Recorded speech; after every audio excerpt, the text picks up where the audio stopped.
حضرت موسیٰ علیہ السلام کا زمانہ مبارکہ ہے۔ ایک شخص نے اپنے کزن کو، اپنے چچا کے بیٹے کو، چچا زاد کو قتل کر دیا اور خود ہی اس کا مدعی بن کے حضرت موسیٰ کے پاس آیا کہ بتائیے جناب میرے اس بھائی کو کس نے قتل کیا ہے؟ حضرت موسیٰ نے ایک سادی سی بات کی، کیا فرمایا؟ وَإِذْ قَالَ مُوسَىٰ لِقَوْمِهِ إِنَّ اللَّهَ يَأْمُرُكُمْ أَن تَذْبَحُوا بَقَرَةً۔ حضرت موسیٰ علیہ السلام نے اپنی قوم سے کہا کہ اللہ تمہیں حکم دیتا ہے کہ ایک گائے ذبح کرو، گائے کا کچھ حصہ مقتول کو مارو، وہ خود اٹھ کے بتا دے گا مجھے کس نے قتل کیا ہے۔ یہ پہلا سپارہ ہے قرآن مجید کا، آپ اس کو دیکھ لیں، یہ آیت نمبر 67 سے شروع ہو رہا ہے۔ تو اب وہ چونکہ ذبح کرنا نہیں چاہ رہا تھا، اس کو پتا تھا کہ مجرم تو میں خود ہوں، وہ ذبح چونکہ کرنا نہیں چاہ رہا تھا تو اس سے کہا کہ مارو ایک حصہ گائے کا، اس کو تو یہ اٹھ کے بتا دے گا۔ تو اس نے جواب کیا دیا؟ قالوا اتتخذون ہزوا، کہنے لگا آپ میرے ساتھ مذاق کرتے ہیں، کبھی ایسا بھی ہوا ہے؟ قال اعوذ باللہ ان اکون من الجاہلین، حضرت موسیٰ علیہ السلام فرمانے لگے میں اللہ کی پناہ مانگتا ہوں میں جاہلوں میں سے ہو جاؤں۔ ہر وقت مذاق کرتے رہنا یہ تو جاہلوں کا طریقہ ہے۔ کن کا ہے؟ حضرت موسیٰ نے کہا ہے، قرآن پاک ہے، ہر وقت مذاق کرتے رہنا۔ خوش طبعی اور چیز ہے، مسکراتے رہنا، لیکن کسی کا مذاق ہر وقت اڑاتے رہنا کن کا طریقہ ہے؟ جاہلوں کا۔ جب کہا نہیں ذبح کرنی ہے تو اب ذرا دیکھیے، کرنا نہیں نہ چاہ رہے، قالوا ادع لنا ربک یبین لنا ما ہی، کہنے لگے اے موسیٰ پھر آپ نہ رب سے دعا کریں کہ وہ ذرا کھول کے بتائے وہ گائیں کس طرح کی ہو۔ ارادہ نہیں نہ ذبح کرنے کا، آپ دعا کریں۔ قال انہ یقول انہا بقرۃ لا فارض ولا بکر، فرمایا کہ رب کہتا ہے وہ گائے نہ بوڑھی ہو نہ زیادہ بچیا ہو، عوان بین ذالک، ان کے درمیان ہو، یعنی جوان گائے ہو۔ فافعلوا ما تؤمرون، کرو جس کا تمہیں حکم دیا جا رہا ہے۔ قالوا ادع لنا ربک یبین لنا ما لونھا، لو اگلی بات سن لو، کہنے لگے آپ دعا کریں رب سے کہ وہ کھول کے بتائے اس کا رنگ کس طرح کا ہو، رنگ بتائیں کس طرح کا ہو۔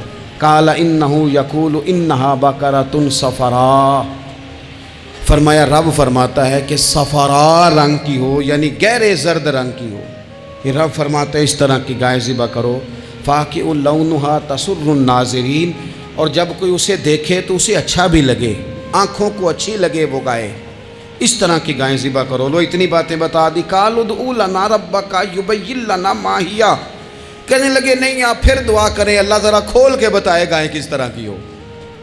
ان البقرہ تشابہ علینا، ہمیں ذرا گائیں پر شبہ پڑ گیا ہے کس طرح کی ذبح کرنی چاہیے۔ وَإِنَّا انشاءاللہ لمہتدون، اگر اللہ نے چاہا تو ضرور ہم ہدایت پا جائیں گے۔ پھر اللہ تعالیٰ نے فرمایا کہ قال انہ یقول انہا بقرۃ لا ذلول تثیر الارض، گائیں اس طرح کی ہو کہ وہ کبھی کھیتی میں نہ چلائی گئی ہو، یعنی اس کو کبھی کام نہ اس سے لیا گیا ہو۔ بیل کو لوگ لگاتے تھے نا، جو کام آج ٹریکٹر سے لیا جاتا ہے وہ گائے بیل سے لیا جاتا تھا، تو وہ کھیتی باڑی کے کام نہ اس کو لگایا گیا ہو۔ ولا تسقی الحرث، اور نہ اس سے پانی نکالا گیا ہو، نہ کھیت چلانے ہل چلانے میں لگائی گئی ہو، اور وہ جو کنواں ہوتا تھا جس کے گرد گائیں گھومتی تھی، تو کہا وہ بھی کام اس نے نہ کیا ہو گائے نے۔ مسلمۃ لا شیۃ فیہا، وہ ہر عیب سے پاک ہونی چاہیے۔ قالوا الآن جئت بالحق،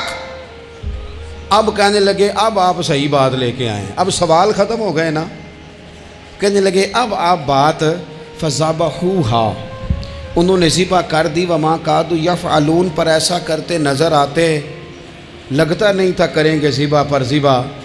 اچھا یہ گائیں پھر ملی کیسے؟ امام خازن کہتے ہیں کہ ایک نیک آدمی تھا، تو اس کا آخری وقت آ گیا تو اس کے پاس جو کل جمع پونجی تھی وہ ایک بچیا تھی، گائیں کی بچیا ویڑی، اس کے پاس وہ ایک بچیا تھی صرف۔ تو اس نے اس طرح کیا کہ اس کی گردن پر ایک مہر لگائی، اللہ کے نام پر بطور امانت اس نے اس کو جنگل میں چھوڑا، کہا یا اللہ میرا بیٹا ایک ہی ہے، وہ بھی چھوٹا ہے، اس کی حفاظت کرنا اور میرے بیٹے کو پہنچا دینا۔ بچہ بالغ ہو گیا، اس کی ماں نے کہا بیٹا جو امانتیں رب کے پاس رکھوائی جائیں نا ان میں خیانتیں نہیں ہوا کرتی، جا کے جنگل میں آواز دے تیری گائے واپس آ جائے گی۔ اس نے جا کے جنگل میں آواز دی کہ وہ جو میرے باپ نے امانت رکھوائی تھی وہ کدھر ہے؟ وہ نشان لگی ہوئی گائیں دوڑتی ہوئی اس کے پاس آئی۔ واللہ خیر الرازقین، جب رب بندوبست کرے، جب اللہ بندوبست کرے تو پھر معاملہ اور ہوتا ہے۔ وہ گائے آ گئی۔ اب اس نے کیا کیا اس نوجوان نے کہ وہ گائے گھر لایا، ماں سے آ کے کہا کہ اماں یہ تو اللہ نے فضل کر دیا۔ ماں کہنے لگی پتر حالات ہمارے خراب ہیں، منڈی میں لے جا اسے بیچ دے، لیکن سودا میری مرضی کے بغیر طے نہ کرنا۔ کس کی مرضی کے بغیر؟ کس کی؟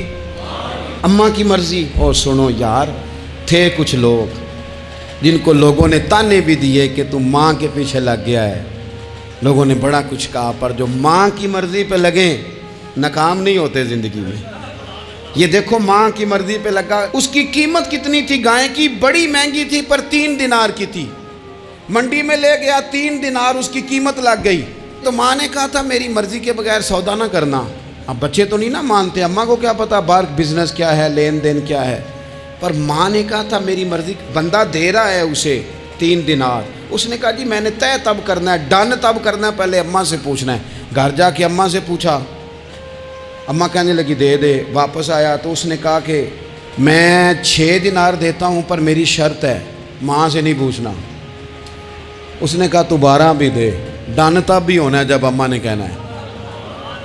وہ جب اس طرح کی اس نے گفتگو کی، واپس اپنی والدہ کے پاس گئے، کہنے لگے اماں سمجھ نہیں آتی، 3 دینار کی گائیں بندہ 12 میں خریدنے کو تیار ہے، شرط لگاتا ہے کہ اماں سے نہیں پوچھنا۔ تو والدہ کہنے لگی پتر پہلے اس سے جا کے پوچھ کیا وہ ہے کون؟ یہ کوئی روحانی معاملہ ہے، کوئی غیبی مدد ہے، پوچھ۔ اس سے جا کے پوچھا تو وہ کہنے لگا میں تو فرشتہ ہوں اللہ کا، تو نے گائیں بیچنی نہیں، اس لیے کہ تیرا باپ بھی نیک ہے، تیری ماں بھی نیک ہے، رب تیرے رزق میں برکت پیدا فرمانا چاہتا ہے۔ ماں باپ نیک ہونا رزق میں برکت ہو جاتی ہے۔ ماں باپ نیک ہوں، ان کی صالحیت کا اثر پہنچتا ہے بچوں تک۔ رزق حلال کما کے لانے والے ہوں تو گھر میں برکت ہوتی ہے۔ جا کے کہا کہ تیرے ماں باپ نیک تھے، اسے نہ بیچنا گائے کو، تو کیا کریں؟ کہنے لگے بنی اسرائیل والے سوال کر کر کے خود مشکل میں آ گئے۔ اب وہ ایسی گائے جو جوان بھی ہو، یہاں تو ہر غریب آدمی اپنی گائیں یہاں لگا دیتا ہے، کھیتی باڑی میں یہاں لگا دیتا ہے، کنویں میں پانی نکالنے میں، تو یہاں تو ہر ایک کی گائیں، تو ایسی گائیں جس کا رنگ بھی اتنا پیارا ہو، زیادہ بوڑھی زیادہ بچی بھی نہ ہو، اور ابھی تک کھیت میں بھی نہ لگی ہو، وہ سوائے تیرے کہیں نہیں ہے۔ اس نے کہا چل پھر مہربانی کر بتا میں کتنے کو دوں گائیں، اگر وہ آ جائیں تو کتنے کو بیچنی ہے؟ اسے کہنا کوئی نہیں، ریٹ تو زیادہ کرنا ہی نہیں۔ ان سے کہنا گائے کے اندر سے گوشت نکال دیں اور جتنا گوشت ہے اتنے پیسے بھر دیں، اس کی کھلڑی بھر دیں۔ اب وہ بنی اسرائیل والے ڈھونڈتے پہنچ گئے، کہا جناب گائیں 3 دینار کیا 6 لے لو۔ اس نے کہا نہ بھائی، ذبح کروں گا، گوشت نکالوں گا، جتنا وزن گوشت کا اتنے پیسے بھرو گے کھال میں تو پھر گائے تمہیں ملے گی۔ اب مجبور تھے، کیا کرتے؟ ابن کثیر حدیث لائے ہیں، امام سیوطی نے در منصور میں بھی لکھی ہے، نبی پاک صلی اللہ علیہ وسلم نے فرمایا سنو جوانوں، اور اسے دل کی تختی پہ لکھو، نبی پاک علیہ السلام نے فرمایا اگر بنی اسرائیل والے زیادہ سوال نہ کرتے تو اتنی مشکل کا شکار نہ ہوتے۔ انہوں نے سوال اتنے کیے کہ چارہ نہیں ہے اب ان کے لیے، چارہ نہیں ہے اب ان کے لیے کہ یہ ادھر ادھر جا سکے، مجبوری بن گئی، یہی گائے خریدنی ہے، یہی لے جانی ہے۔ اب اتنا سارا مال جمع کر کے وہ گائے خریدی، ذبح کی، تو مقتول کو جب اس کا ایک حصہ مارا تو اس نے اٹھ کے کہہ دیا یہ جو مدعی بنا ہوا ہے نا، یہی تو میرا قاتل ہے، یہی تو میرا قاتل ہے، یہی تو ہے جس نے یہ سارا کام کیا ہے۔